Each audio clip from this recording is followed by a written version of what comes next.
புதுச்சேரி அருகே ஆரோவில் பகுதியில் கிரவுன் சாலை விரிவாக்க பணி நடந்து வருகிறது. இதில் சாலையோரம் உள்ள பசுமையான மரங்களை வெட்ட ஒரு தரப்பினர் எதிர்ப்பு தெரிவித்தனர். மரங்களை வெட்டுவதை தடுத்தனர். போலீஸ் பாதுகாப்புடன் 2 மணி நேரத்தில் பழமையான 30 மரங்கள் வெட்டி சாய்க்கப்பட்டது. வெட்டப்பட்ட மரங்களை பார்த்து ஆரோவில் பகுதி மக்கள் கண்ணீர் விட்டு கதறினர். வளர்ச்சி அப்படின்ற பேர்ல மரங்களை வெட்டின்னு இருக்காங்க. ஆனா எல்லாரும் ஒண்ணு சேர்ந்து ஒழுங்கான ஒரு இது சொல்யூஷன் கொண்டு வரலாம், மரங்களையும் காப்பாத்தி எல்லாத்தையும் சேர்த்து வளர்ச்சி கொண்டு வரலாம் அப்படின்னு சொல்றதுக்கு இது வரைக்கும் யாருமே செவி மடுக்கவே இல்லை.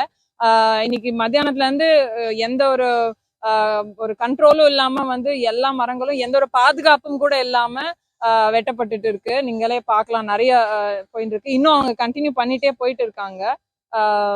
இது இந்த மரங்கள் முக்கியமா என்னன்னு பாத்தீங்கன்னா, இந்த ஆரோவில் நகரத்தோட சீஃப் ஆர்கிடெக்ட் ரோஜே ஆண்ட்ரே அவரால நேரடியா அவருடைய ப்ராஜெக்ட் அவர் அப்ரூவ் பண்ணி இந்த மரங்களுக்கு யூரோப்பியன் யூனியன் ஃபண்ட் பண்ணி இந்த மரங்கள் எல்லாம் நடப்பட்டது 2001ல. 25 வருஷம் பழமையான மரங்கள் எல்லாமே ஒரு ஒரு அரை மணி நேர போக்குல எல்லாமே இல்லாம போயிடுச்சு இன்னைக்கு. இது ரொம்ப கண்டிக்கத்தக்கது. 2021ல இந்த பிரச்சனை முதலா மரங்கள் வெட்டப்பட்டு ஆரம்பிச்ச உடனே 2 மாசத்துல இந்த குடியிருப்பாளர்கள், இங்க இருக்கிற எல்லா ஆர்கிடெக்ட்ஸ் எல்லாருமே சேர்ந்து இதே இடத்துல இந்த கிரவுன் சாலையில மரங்களையும் வெட்டாம எப்படி அதிகமான எந்த பாதிப்பும் இல்லாம நல்ல முறையில ஒரு ரோடு போடலாம் அப்படிங்கறதுக்கான சொல்யூஷன்ஸ் நாங்க கொடுத்துருக்கோம். அது அவங்களுக்கு சப்மிட் பண்ணிருக்கோம். பல இடத்துல அரிய வகையான மரங்களை எடுத்ததை நானே கண்ணால பார்த்துருக்கேன். இது பிரெஞ்சு இன்ஸ்டியூட், ஆரோவில் பிரெஞ்சு இன்ஸ்டியூட்ல இருந்து சயின்டிஸ்ட்லாம் டாக்குமெண்ட்டும் பண்ணியிருக்காங்க. அவங்க கண் முன்னாடியே எபனி மரங்கள், இந்தியாவோட கரிமரம், அது வளர்றதுக்கு 200 வருஷம் ஆகும். அப்படிப்பட்ட மரங்கள் 30 வருஷமா பாதுகாத்த மரங்களை புடுங்கி கடாசினதை நான் கண்ணால பார்த்தேன். ஆரோவில் பிரெஞ்சு இன்ஸ்டியூட்லேருந்து சயின்டிஸ்டும் பார்த்தாங்க. இதை பொறுத்து நாங்கள் இண்டிபெண்டன்ட் சர்வே, பொட்டானிக்கல் சர்வே எல்லாமே பண்ணி நாங்கள் பல ரிப்போர்ட் கொடுத்துருக்கோம். சாலை ஒரு ப்ராஜெக்ட் தான்.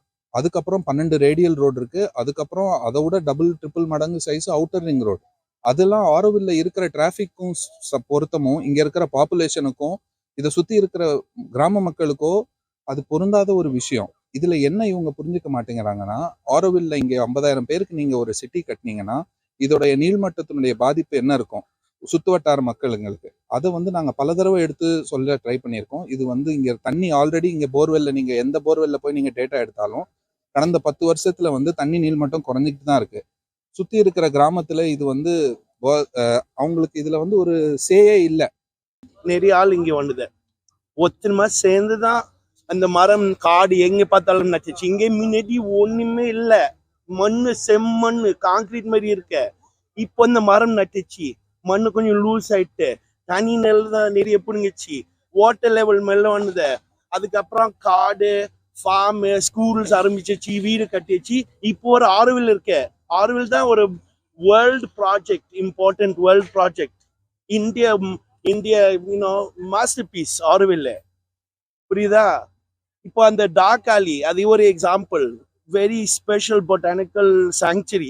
அங்க நிறைய ரேட் ட்ரீஸ் இருக்கு. ரெட் சாண்டஸ் தான் வெட்டுச்சு நிறைய மரம். எனக்கு எல்லாம் பேரு தெரியாது. பட் கண்டிப்பா ஒரு வேற வழி இருக்கு, வேற சொல்யூஷன்ஸ் இருக்கு. எப்பவும் ஒரு ப்ராப்ளம் இருந்தாலும் 2 பேரும் வேற ஒரு சொல்யூஷன், குட் வில் இருந்தாலாம். பட் குட் வில் இல்ல. அவங்க ஒரு ஆசை இருக்குது, அவங்க ஏதோ வர அவங்க கையில எனக்கு தெரியாது. பட் இது ஒரு ரொம்ப டூ மச். இது தமிழ் மக்கள் தான் ஃபீல் பண்ண போறான்.